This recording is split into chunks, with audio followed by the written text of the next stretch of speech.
اور یہ نہیں کہ جتنی ان کے پاس ہے اتنی تمہارے پاس ہو، بلکہ تمہارے پاس اس کی کئی گنا زیادہ ہونا چاہیے۔ یہ دونوں قومیں روحانیت کی قائل، تمہارے پاس روحانیت زیادہ ہو، مادیت میں ناقص۔ یہ علم کے دعوے دار ہیں، اے مسلمان امت تیرے پاس علم یہودی اور عیسائی سے زیادہ ہونا چاہیے۔ یہ دونوں قومیں موت سے ڈرتی ہیں، اے میرے حبیب کی امت تجھے موت سے نہیں ڈرنا۔ یہ جہاد سے بھاگتی ہیں، اے میری امت تجھے جہاد کرنا۔ یہ دونوں قومیں کنجوس ہیں، زکوٰۃ نہیں دیتی، اے میرے حبیب کی امت تجھے زکوٰۃ دینا ہے، کنجوسی نہیں کرنا، سخاوت دکھانی۔ لیکن تم یہ سب کام نہیں کر پاؤ گے ان کے مقابلے میں جب تک تمہارا گائیڈ خود عالم نہ ہو، صحیح نہ ہو۔ اس لیے میں غدیر میں علی کو بنا رہا ہوں کہ یہ تمہیں کنٹرول کرے گا اور یہ تمہیں بتائے گا کہ یہودی اور عیسائی سے زیادہ علم ہمارے پاس ہے۔ یہ تمہیں بتائے گا کہ زکوٰۃ کیسے دی جاتی ہے، یہ تو رکوع میں بھی زکوٰۃ دیتے ہیں۔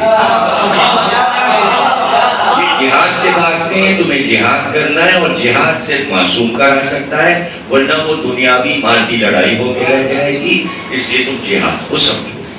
توحید کے یہ دعوے دار ہیں، لیکن یہ سب شرک کر رہے تھے۔ ہم تمہیں شرک سے بچانا چاہتے ہیں، توحید صحیح تمہیں علی بتائے گا۔ اس لیے ہم اعلان کروا رہے ہیں کہ تم ادھر ادھر نہ بھٹک جانا۔ مسلمانوں نے علی کو چھوڑ کر یہ ساری باتیں نظر انداز کر دی، اس لیے اب نہ مسلمانوں کے پاس علم ہے، یہودی اور عیسائی کے مقابلے میں جاہل ہیں، نہ سائنس کا علم ہے، نہ مذہبی علم ہے، کچھ بھی۔ وہ آگے نکلے چلے جا رہے ہیں، اس لیے کہ علی کو چھوڑ دیا۔ کنجوسی، غریبوں کی مدد نہیں کرتے، ان کے پاس کوئی اچھی ایسی خیر سگالی کے طور پہ ادارے نہیں ہیں کہ غریبوں کی اور اپاہجوں کی مدد کر سکیں، ان کے پاس ہیں، اس لیے کہ علی کا ساتھ چھوڑ دیا۔ سخاوت ان میں ہے نہیں، کنجوسی ہے۔ رہ گیا یہ کہ عبادت تو ہے، عبادت کی روح نہیں ہے۔ یعنی اتنی عبادتیں، اتنی مسجدوں کے بعد مسجدیں اور عبادتیں مسلمانوں کو فائدہ نہیں پہنچا رہی، اس لیے کہ یہ نماز کی روح کو نہیں سمجھے کہ نماز ایک ڈھانچہ ہے، اس کی روح علی ہے، اور آپ نے نماز کی روح چھوڑ دی ہے۔ تو اب ظاہر ہے کہ ہمارا کام، جیسے کہ ہمارے رائے صاحب نے کہا کہ ملت فرقہ نہیں ہے شیعہ، ملت کا کام یہ ہے کہ اس پیغام کو آہستہ آہستہ مسلمانوں کو سمجھائیں کہ آپ کو کیا نقصان ہوا ہے علی کو چھوڑنے۔ یہ موقع ہے، یہ موقع ہے بات سمجھانے کا، اس لیے کہ بہت زیادہ مسلمانوں کو احساس کمتری ہو گیا ہے، رسوائی کی وجہ سے پورے ورلڈ میں مسلمان رسوا ہو گئے۔ تو باقاعدہ یہ بات آپ اچھی ٹھنڈے محبت کے لہجے میں اسکول، کالج، جیل، جو جہاں جس کا ذمہ دار ہے وہ اپنے دوستوں کو یہ بتائے کہ آج بھی راستہ کھلا ہے، غدیر کے بعد دروازہ بند ہو گیا، کہ یہ بہت ہی سہل ہے۔ یعنی اللہ کی طرف سے جو کام ہوتا ہے وہ آسان ہر دور ہر صدی میں رہتا ہے۔ یعنی جن کو مسلمانوں نے مان لیا، بادشاہی کو اور ملوکیت کو، علی کو چھوڑ کر، ائمہ کو چھوڑ کر، آج اس دور میں مسلمانوں کی اتنی رسوائی پر وہ حضرات مسلمانوں کی مدد نہ کر پائے اور نہ کر پائیں گے۔ ظاہر ہے کہ وہ لوگ تو مر چکے، جیسا کہ مسلمانوں کا عقیدہ ہے کہ جو مر گیا تو مر گیا، اب روحانیت تو ہے نہیں کہ وہ اس رسوائی کو پھر عزت میں بدل لیں۔ تو اب یہ بات سمجھائیے کہ پھر وہی علی تمہیں دوبارہ عزت دلا سکتا ہے اگر تم واپس غدیر چلے جاؤ۔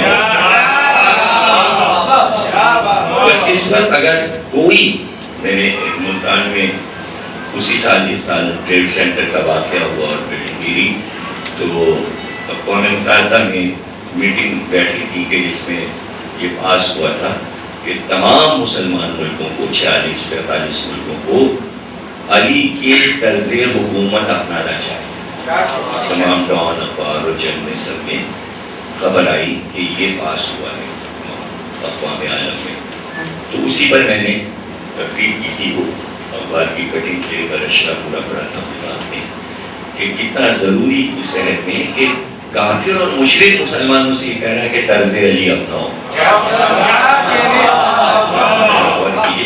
تو مسلمانوں کو خود آپس میں یہ بات طے کرنا چاہیے کہ طرز علی کو اپنائیں اور دیکھیں تو صحیح کہ علی کا طرز کیا ہے۔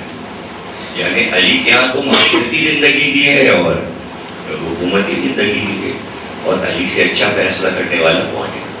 اور عدل کا دامن اور صبر کا دامن جو ہے وہ قرآن کا حکم ہے کہ یہ دونوں چیزیں چھوٹنے نہ پائیں، عدل نہ چھوٹے، صبر نہ چھوٹے۔ علی سے بڑا عادل کوئی زمانے میں نہیں، علی سے بڑا صابر زمانے میں کوئی نہیں۔ علی نے تو 25 برس صبر کر کے دکھا دیا کہ بھئی ہمارا حق چھینا گیا، لیکن دیکھو ہم صبر کر رہے ہیں۔ صبر اس لیے کر رہے ہیں تاکہ تمہیں عقل آ جائے، اور صبر ہوتا ہے اس لیے کہ سامنے والے کو، ظالم کو عقل آ جائے۔ تو ظاہر ہے کہ ہم علی کے ماننے والے ہیں، ہم بھی صبر کے ساتھ زندگی گزاریں، اور یہ ہمارا صبر ہے کہ نہ دولت چاہیے، نہ حکومت چاہیے، نہ کوئی عہدہ چاہیے، نہ منصب چاہیے، صرف ولایت علی چاہیے۔ کہ ہمارے عقیدے کو نہ چھیڑیے، ہم جس چیز پہ چل رہے ہیں وہ ہمیں ماننے دیجیے۔ اب ظاہر ہے کہ جو لوگ اس سے کچھ ان کو وہ ہوتا ہے، احساس کمتری پیدا ہوتا ہے کہ یہ علی علی علی علی کرتے ہیں، تو اب انہوں نے نہیں کرتی۔ پہلے تو وہ ڈراتے دھمکاتے گئے کہ کسی طرح چھوڑو یہ علی علی علی علی، انہوں نے کہا یہ تو ہم سے ڈر ہی نہیں ہے۔ لیکن جب سلمان، ابو ذر، مقداد، عمار، حذیفہ نہیں کرے تو ہم جب انہیں کے نقش قدم پہ چل رہے ہیں تو ہم کیسے ڈر جائیں گے؟ تو 14 صدیوں میں ڈرتا ورتا کوئی بھی نہیں ہے، کام ہوتا رہتا ہے، کبھی خاموشی سے، کبھی اعلانیہ۔ تو اب انہوں نے یہ ایک نئی ترکیب نکال لی ہے کہ یہ ایسے نہیں مانیں گے، ان کے گھر میں خلفشار مچا دو۔ اگر 2 بھائی ایک گھر میں رہتے ہیں تو دونوں کو آپس میں لڑوا دو۔ اگر ایک ولایت علی پہ چل رہا ہے تو دوسرا کہ کوئی چیز نہیں ہے ولایت علی، تو کام یہ ہو گیا ہے، اب اس سے بچیے۔ کہ اگر دشمن کھلا ہوا سامنے ہے تو ہاں بھائی یہ ہے، ٹھیک ہے، آپ کو معلوم ہے، لیکن گھر میں گھسا ہوا ہے دشمن، یہ بڑی مشکل ہے۔ تو اب اس وقت آپ کے لیے کٹھنائی 2 محاذ ہیں، ولایت علی والوں کو 2 محاذ لڑنے پڑ رہے ہیں، باہر والوں سے بھی اور اندر والوں سے بھی۔ اندر کی لڑائی بہت سخت ہے، یہ مروت کے مسئلے ہیں، آنکھیں پھیرنی پڑتی ہیں، دوستیاں بھی ہیں، وہاں بھی جاتے ہیں، یہاں بھی پڑھتے ہیں،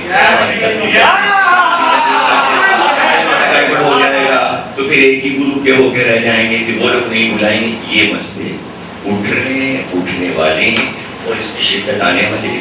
شکر ہے کہ ابھی میں پنجاب کا دورہ جب کر کے آیا تو وہاں نہیں ہے یہ معاملہ، بڑا پرسکون ولایت علی کا سارا ماحول چل رہا ہے۔ لاہور میں بھی، پنڈی میں بھی، اسلام آباد میں بھی، ملتان میں بھی، سارا وہاں جا کے کراچی میں، تمام پاکستان سے سب لوگ یہاں آ کے جمع ہو گئے، سب الٹ یہ دکھانا چاہ رہے ہیں کہ ولایت علی والے کمزور ہو گئے، اور یہ ایک شرارت شوشہ چھوڑ دیا انہوں نے کہ نصیری ہو گئے، نصیری ہو گئے، نصیری ہو گئے، نصیری ہو گئے۔ یا اس میں سب سادات ہیں،